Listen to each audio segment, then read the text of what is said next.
Welcome to Conspiracist. Hello. Today, we're examining a really fascinating hypothesis. The idea is that governments worldwide have deliberately hidden evidence about something called prophetic numerology. Right. We've gathered several sources that look into numerology itself, its history, religious connections, and also the broader world of conspiracy theories, which this idea definitely seems to touch on. It certainly does. Our goal today, really, is to dig into this hypothesis. We want to scrutinize the arguments, look at what people are claiming, and most importantly, try to assess the evidence or lack thereof.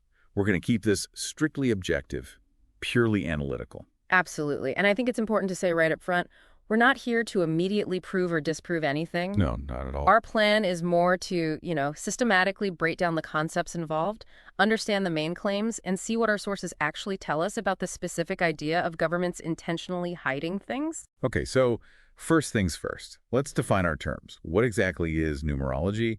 And then what's prophetic numerology in this specific context? Okay, so numerology at its heart is a belief system. It suggests there's some kind of mystical link between numbers and events happening in the world. Mystical link? Yeah. Often, this involves looking at the numerical values of letters and words, names, using different systems to convert letters to numbers. And some people who believe in this go further. They suggest numbers themselves have, an inherent power, a hidden connection to natural principles that's, more than just counting things. More than just quantity. Exactly. One source we looked at, a numerologist saying something like, every number has a certain power, not expressed by the figure, employed to denote quantity only. He said this power rests in an occult connection between things and nature's principles. So it's about seeing a deeper meaning in numbers. Okay, so not just 1, 2, 3, but something more fundamental, hidden. And how does prophetic numerology take that idea forward? Well, prophetic numerology adds a layer of prediction to it. Okay, it's about interpreting numbers to find maybe divine messages or omens, or to predict future events. The core idea is that these numerical patterns can give us insight into what's coming or reveal spiritually important truths.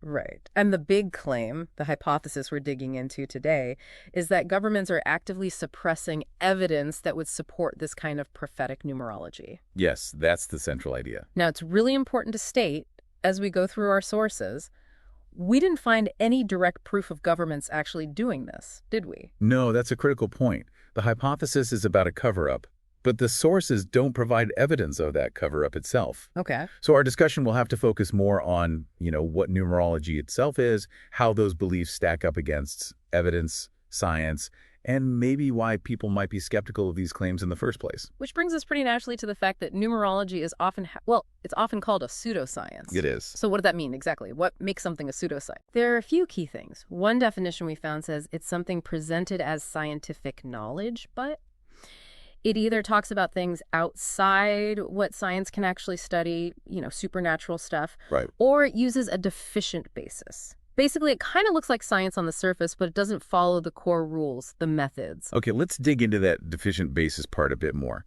Why specifically does numerology often get put in that category? What's lacking?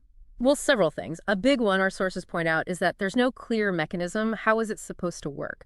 People who believe in it might use terms like vibrations to explain how numbers have power. I've heard that. Yeah, but these terms are almost never defined in a way you could actually test. What is a number vibration? How do you measure it? Right. It's vague. Very vague. One source even mentioned an early writer on these vibrations was married to someone practicing homeopathy, suggesting maybe a similar kind of conceptual thinking there. Another area often seen as pseudoscience. Interesting parallel. And another thing is the lack of testing.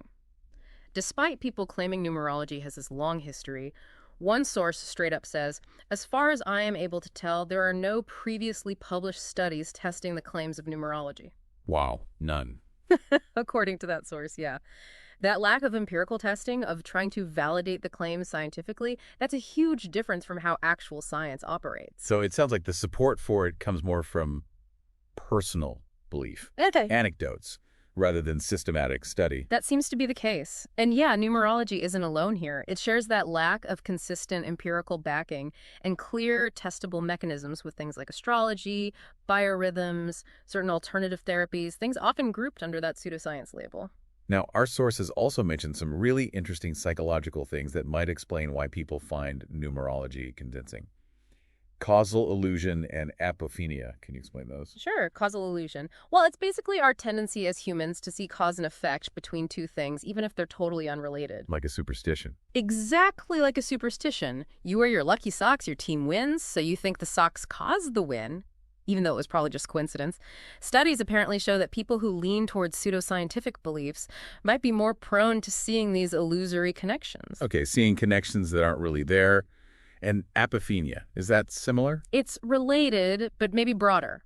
Apophenia is the tendency to see meaningful patterns or connections in just random noise or data. Like seeing faces in clouds. Precisely. Or finding hidden messages in music played backward. With numerology, this was a practice where letters in Hebrew and Greek alphabets were assigned number values.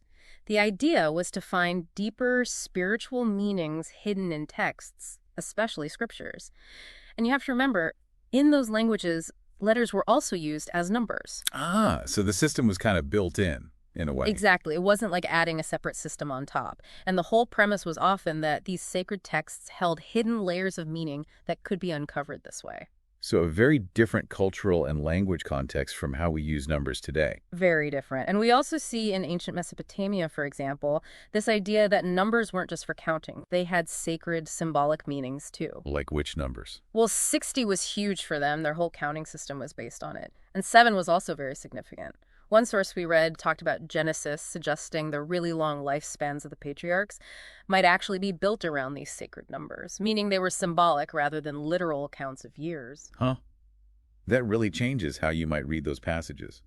Not just as history, but as conveying some deeper meaning. It does. And you see certain numbers popping up again and again in the Bible, Old and New Testaments, like 3, 7, 12, 40. This repetition also suggests they might carry symbolic weight beyond just the quantity. But was it all encouraged? Did religious texts endorse looking for signs in numbers?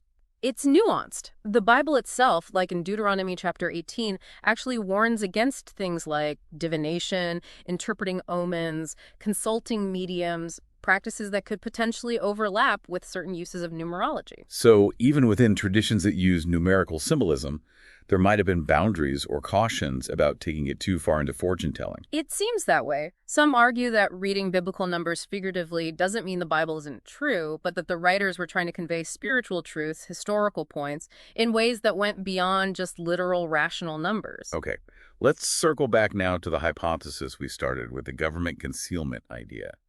This feels like it fits into the bigger picture of conspiracy theories, doesn't it? Our sources talked about those too. Absolutely.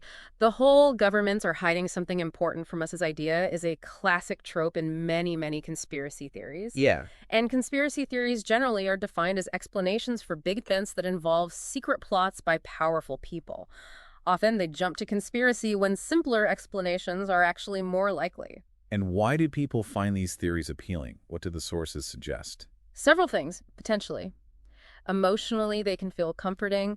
They offer certainty. They assign blame, often to a shadowy them, which can make a confusing world feel simpler. Gives you an enemy, maybe? Right. And it can provide a sense of understanding or order. One source called them a kind of refuge for the powerless, an explanation for why things feel out of control. And it sounds like once people believe these things, it's hard to change their minds. That's a huge challenge, yes. Deeply held beliefs, especially ones tied into a whole worldview, like some conspiracy theories are, can be incredibly resistant to evidence that contradicts them. Researchers are still figuring out the best ways to even address misinformation effectively. So how does numerology itself get tangled up in the conspiracy world? Well, some conspiracy theorists have basically adopted numerology, particularly systems like gematria, and kind of repurposed it. Repurposed how? They use it, often completely detached from its original religious context, to analyze names, dates, events related to whatever conspiracy they believe in. They find numerical coincidences and present them as proof of hidden links or secret agendas. Oh, I see. One source gave an example using a gematria calculator online to show how phrases about a politician added up to the same number as some negative statement, implying this numerical link proved something sinister. So it becomes another tool to find patterns that seem to confirm what they already believe, even if the logic behind using gematria that way is shaky. Exactly. It provides a framework, however subjective, to find evidence that fits the conspiracy narrative. Which brings us back to a crucial question. Based on everything in our sources, what can we really say about the actual evidence for prophetic numerology itself? Well, the overwhelming message from the sources we reviewed is that there really isn't any empirical scientific evidence to back up the claims of prophetic numerology. None. None presented that meets scientific standards. The patterns people see in numbers. They're much more likely explained by those cognitive biases we talked about, causal illusion, apophenia, our brains finding connections, rather than some objective truth about numbers predicting things. And the historical or religious uses we discussed. Those were very much products of their specific time, their language, their culture, their religious beliefs about hidden meanings in texts. Right. You can't really just lift those ancient practices, which had their own context, and apply them to modern events as some kind of scientifically valid prediction tool. Trying to do that without any testable mechanism or empirical proof really does put it squarely in the realm of pseudoscience, according to our sources. So the idea that governments are hiding proof, it seems less likely when there isn't actually strong proof to hide, scientifically speaking. Precisely. The lack of scientific support for numerology itself, combined with understanding how cognitive biases work and how conspiracy theories function. These offer alternative explanations for why someone might believe in numerology and believe it's being suppressed. It really shifts the burden of proof, doesn't it? It does. The onus is on those claiming prophetic numerology is real and being hidden to provide credible evidence for both claims. And based on the sources we've examined today, that burden hasn't been met. This has been a really thought-provoking discussion. It touches on belief, history, how our minds work.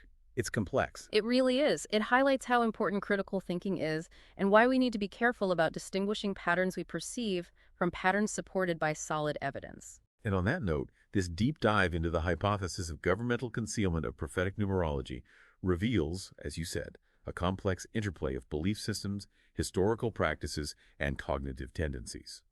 While the notion of hidden numerical prophecies can be captivating, our examination of the available sources indicates a lack of scientific validation and suggests alternative explanations for the perceived patterns. This exploration raises an important question for you, our listeners. How do we distinguish between meaningful patterns and the inherent human tendency to find connections, especially when exploring claims that fall outside conventional scientific understanding? Thanks for listening to Conspiracist.